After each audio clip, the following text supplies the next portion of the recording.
this is a full-blown Mohr circle example. We're going to calculate Ix, Iy, Ixy for this shape. We're going to set up Mohr circle. We're going to find Imax and Imin. We're going to find the theta p from the x orientation to the nearest Imax. And then we're going to do one more step. We're actually going to find I about a rotated set of axes from x. I think that's easier to do using transformation equations, but you can do it with Mohr circle as well. So in this particular example, we're going to find I at that rotated angle. I believe we're going to find it at minus 20 degrees from our x. And we're going to find it three ways. We're going to find it using the 2 theta transformation equations. We're going to find it using the theta transformation equations. And we're going to find it using Mohr circle. And so you'll see all three. So this is a full-blown problem. We're pretty much doing everything you can do in terms of Mohr circle and moment of inertia transformation. And so this is the whole enchilada. Okay.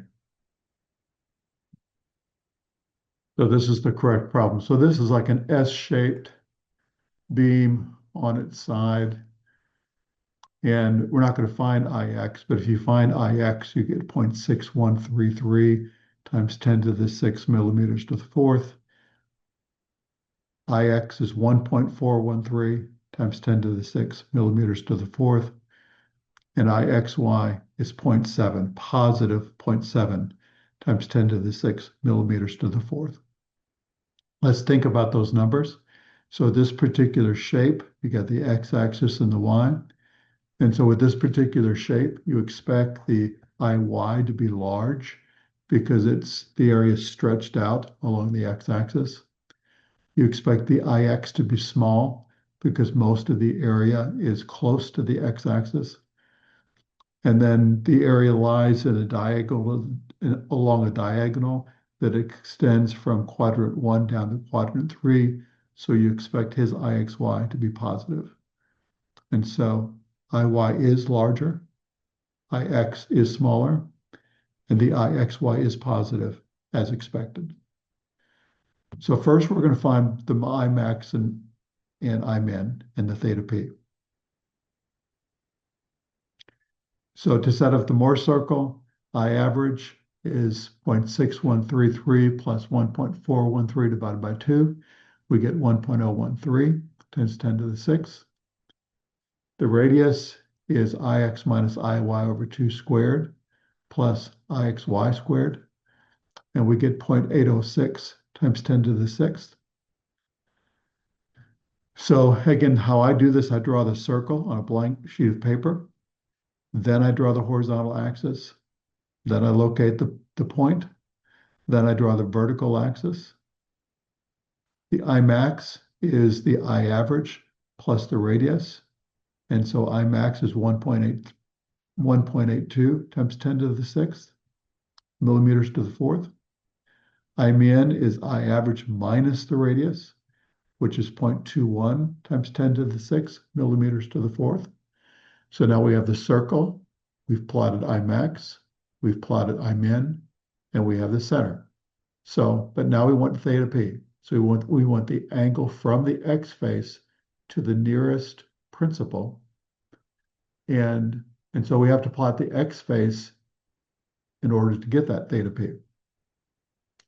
And so our x is a positive 0.6133, and the Ixy is 0.7 positive.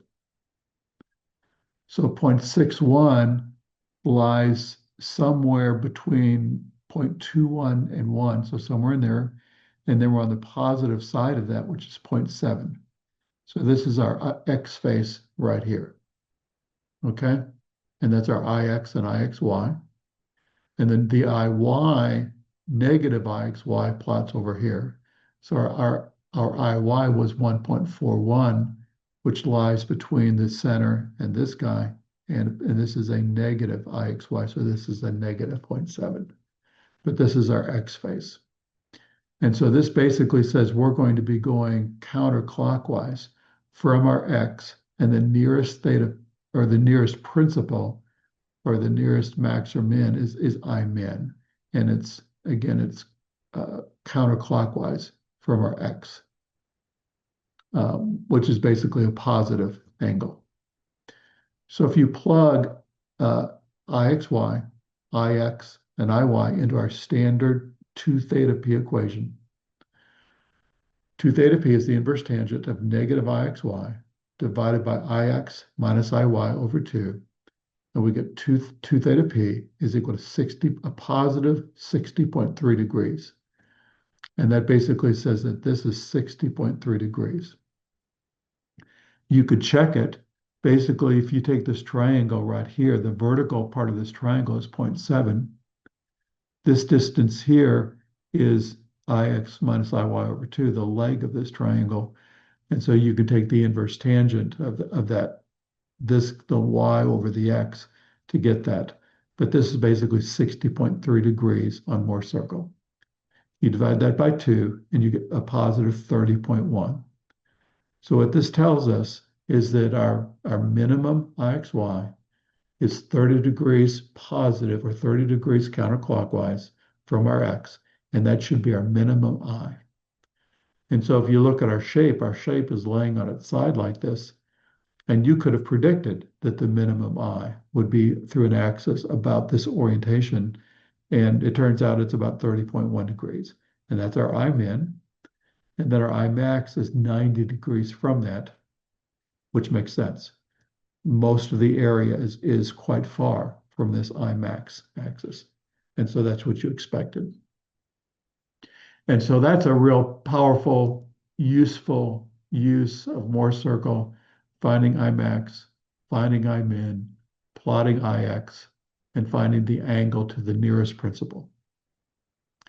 In the second part of this problem, we're going to find I at an arbitrary rotated axis.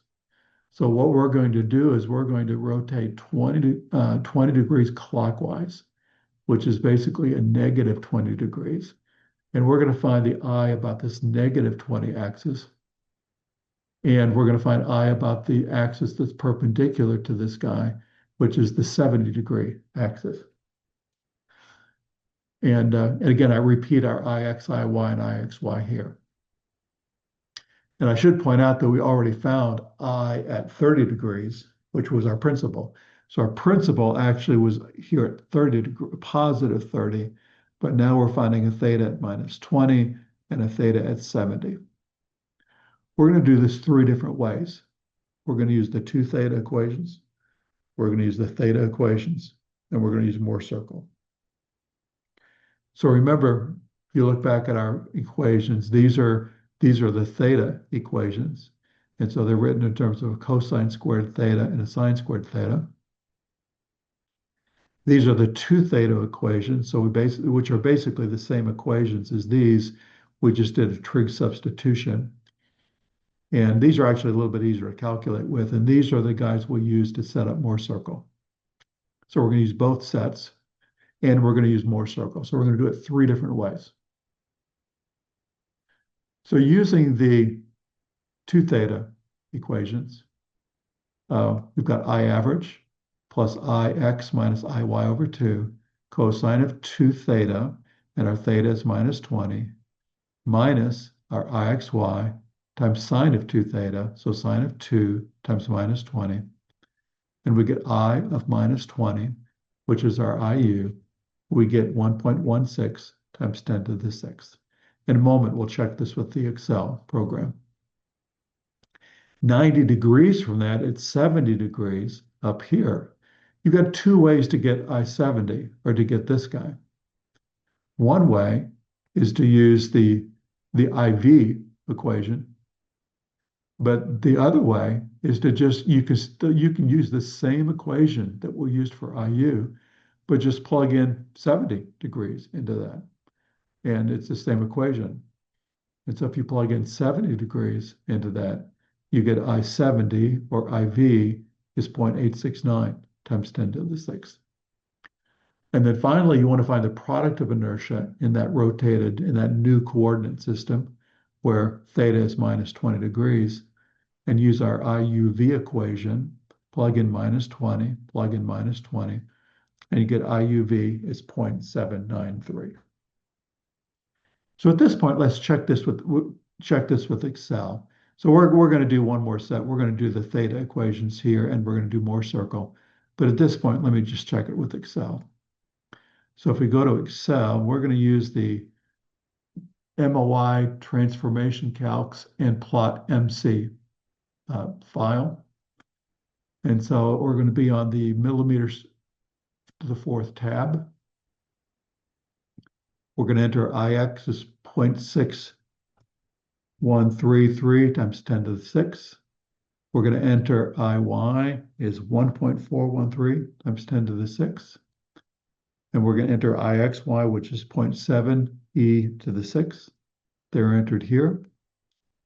And so that plots automatically as this blue dot on Mohr circle. And it plots basically the same place where we plotted it. If I go back to this sheet here and share this sheet. And so this is where we plotted it. The 2 theta p we got was positive 60.3, and our theta p was 30. So if I go back to the Excel sheet,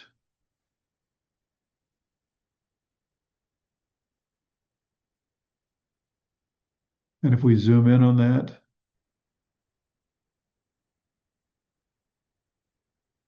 our theta p was positive 30. Our I average was 1.01. Our Imax was 1.82. Our Imin was 0.21. And so those are all provided here, the Imax and Imin. We just calculated, let's come back to, I'm going to change the share. And so now we're trying to calculate values at negative 20. Theta is negative 20. And so on the sheet,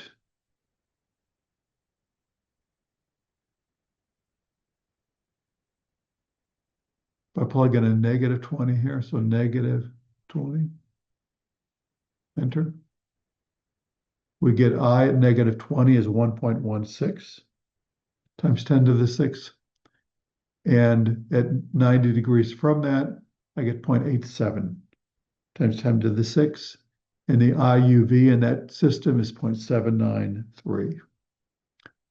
And that's what we got here.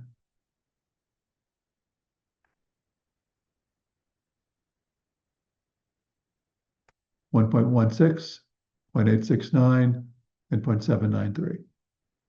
So you've got the Excel sheet to play with.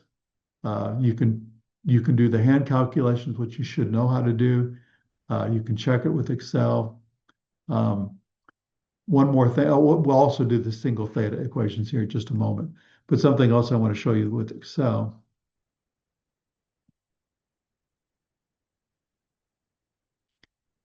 is when we plotted the angle minus 20 degrees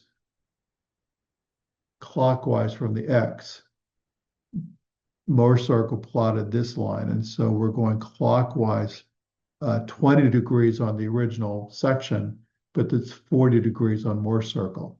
And so the coordinates that we found are these, the numbers that we found at 20 degrees, the 1.16 and the 0.79. So this is 1.16 and 0.79 of this point or this axis that's rotated 20 degrees on Mohr, 20 degrees on the section, or 40 degrees on Mohr circle. So let's go back to our worksheet. And so now we're going to use the theta equations. So again, the theta equations are these guys, so we're squaring the terms. And so I minus 20 is Ix cosine squared of minus 20 plus Iy times sine squared of minus 20 minus 2 times Ixy times sine of minus 20 cosine of minus 20. And we get I at minus 20, which is our IU, which is 1.16 times 10 to the 6, which is what we got before. We can use the same, you can use the IV equation, but you can actually just use the same IU equation, just plug in 70 in there. And so I70 is 0.613 cosine squared of 70 plus 1.413 sine squared of 70 minus 2 times 0.7 sine 70 cosine 70. And that gives you our IV, or our I70. And then the IUV, I actually didn't use the theta equation. If you look at the theta equation here for IUV, that's kind of complicated.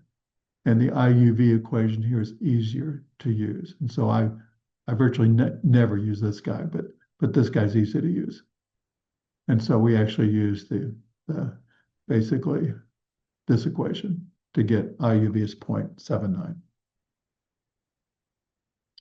So basically we've found the IUV at a set of axes rotated 20 degrees clockwise from our original X.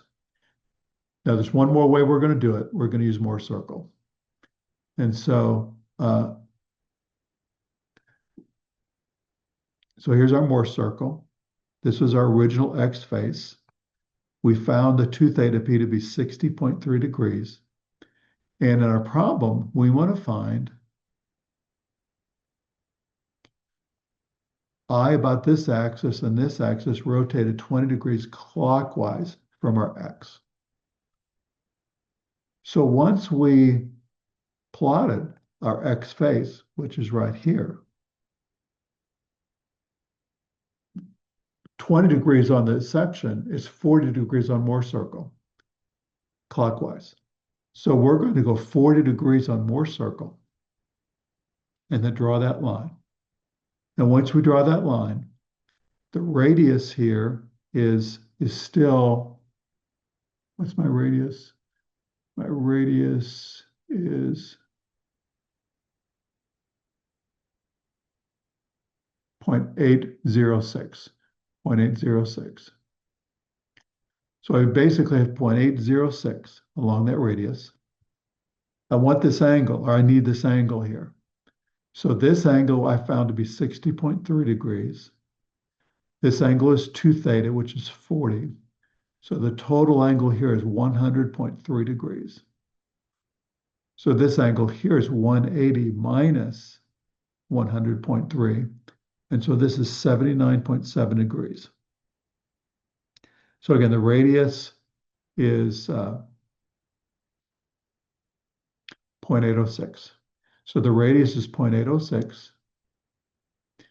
And so 0.806. And this is 79.7 degrees. So our 0.806 times cosine 79.7 gives me this distance right here. And then I add that distance to 1.01 and I get 1.15 is my I at minus 20. My IUV, which is this distance, is 0.806 sine 79.7, and that number is 0.793. And so those are the same numbers that we got for using the equations. And then finally, you can get the IY down here from, and it's basically 1.01 minus this distance here. And we found that. So you can use Mohr circle works really well to get Imax and Imin and theta p. Getting I at some rotated set of axes, frankly, I think is a little more painful on Mohr circle because there's 2 things that are kind of hard. First, you have to correctly locate the X. Secondly, you have to get the right angle, either clockwise or counterclockwise from X. Then you have to find the angle, do the geometry, and then find the IU and the IUV. And it's doable, but actually using the equations where you just plug in these, once you find IX, IY, and IXY, you just plug in the angle and boom, you've got the answer. And especially if you're using the Excel spreadsheet, it's even easier yet. But these are all skills in your toolbox, and you need to be able to use all three or use all of them. You need to use the transformation equations, the 2 theta form, the theta form. You need to be able to set up Mohr circle, find Imax and Imin, find theta p, and then find I at some arbitrary angle. You need to be able to do all of those guys. And we're doing it now for area moment of inertia. But again, in mechanics materials, you'll do all of this for stresses, and you do all of this for strains. So all of the skills that you're learning now for area moments of inertia, Mohr circle, transformation equations, you're going to do something fairly similar to that with stresses and strains in mechanics material. So spend the time, figure this out, and it will help you down the road.